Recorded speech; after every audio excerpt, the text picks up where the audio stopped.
in connection with the issue of Ahmadis, I will now give the floor to the next speaker that is also online.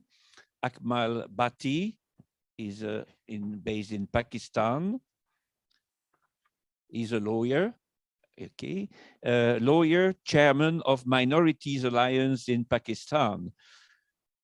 Welcome to here in our discussion in Brussels at the Press Club, and I'm very happy that you could join us despite the time difference, which is, well, worse if, of course, you are based in the United States, as it is the case of one of our last speaker. So could you tell us about, from your experience in Pakistan as a lawyer, what is the situation of religious minorities? Thank you so much. Can you hear me? Yeah, okay. First of all, I would like to thank Willie and your organization, Human Rights Without Frontiers, that you invited me. Now, I would love to tell all the participants about the situation, especially about the hate crimes that are usually committed against the religious minorities of Pakistan. Pakistan is facing unprecedented escalation in hate speeches that is creating a climate of fear among minorities and increase in violent religious extremism. Perpetrators of hate speech act without impunity, while those who defend minority rights also become target of hate and intimidation. Hate has become a key contributing factor in the crimes committed against religious minorities, and yet it is frequently met with the lack of accountability. Hate reinforce and exacerbate long-standing marginalization and exclusion. Persecution of religious minorities, including Shia, especially Hazara community, Ahmadiyas, Hindu, Sikh, Kailash community, boost the sad record of being the only state-sponsored politics of bigotry. Pakistani culture of impunity, along with state inaction, is suffering the rise of hate crimes and blasphemy accusations. According to the Minorities Alliance Pakistan, my organization, 103 accused of blasphemy killed, in which 89 men, 14 women since 1947. Extremist group wields immense influence in Pakistani society. Last night, an innocent person was killed by a charged mob in Mardan district. I have shocked to see the footage of that incident. In such matters, the sense of fear is so profound that anybody can't dare to ask those who accuse anyone of blasphemy. This element of fear encourages extremists in their lynching and hate campaign. I witnessed an immense popularity of TLP, Tehreek-e-Labbaik Pakistan, during last decade.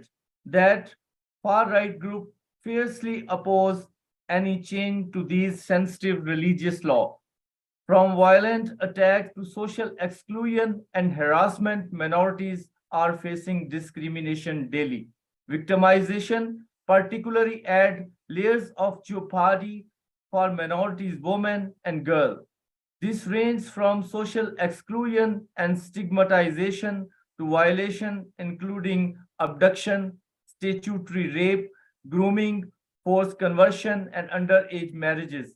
Doubly marginalized by gender and minority status, the majority of our movement works in sectors like sanitation, agriculture, in brick kilns, or as domestic workers. Hate in schools and colleges textbook being published play a vital role in hate crimes. One of the immediate effect of hate speech is that people experience a loss of self-esteem. Minority students mostly lose interest in studies. Our working class have observed, experienced the same phenomena at their workplaces. our innocent people incarcerated since decades. What kind of inexpensive and expeditious justice promised by the Constitution? Police and prosecution departments do partial and defective investigation in the cases of blasphemy and forced conversion. We are facing hate and discrimination constitutionally and institutionally. The Constitution of Pakistan 1973 says that state shall protect the legitimate interest and right of the minorities. I asked to those legislatures, can we classify rights into legitimate or illegitimate? Being a Christian, I am barred to be elected as the president and prime minister of the country. As a lawyer, I am barred to present my peoples in federal Sharia court. What type of equality of citizenship and equal status are given to me and my people? In institutions, my people are mostly preferred to do the job of sanitation and sweepers. They are forced to dig the sewer lines without the safety kits, equipment, and gas masks. These people's responsible departments playing with the life of my peoples without providing the social security and health insurance. If someone dies during his job, families are neglected and victims struggle to get compensation. I am observing, it's very important, I am observing since 6 to 7 years that hate agencies, fanatics, and right wings and religious clerics are injecting venom in society every year on the occasion of celebration of the birthday of Prophet Muhammad. People, especially seminary students, organize public rallies. Mostly they chant the slogan that blasphemers have only one punishment, that is beheading.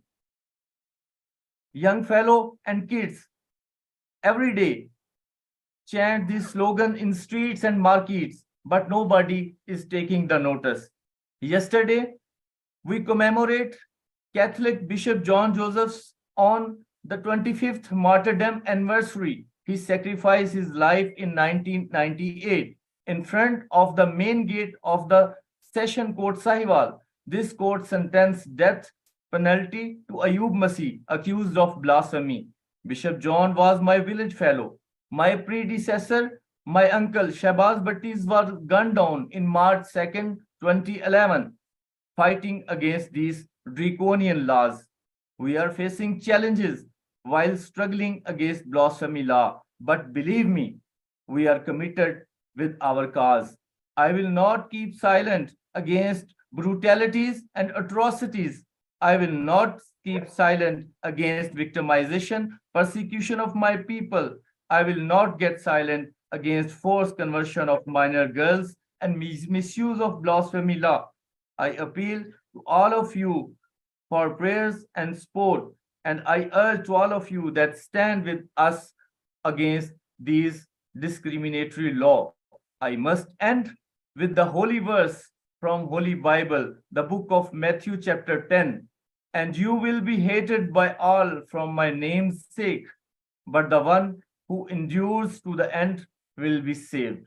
Thank you so much.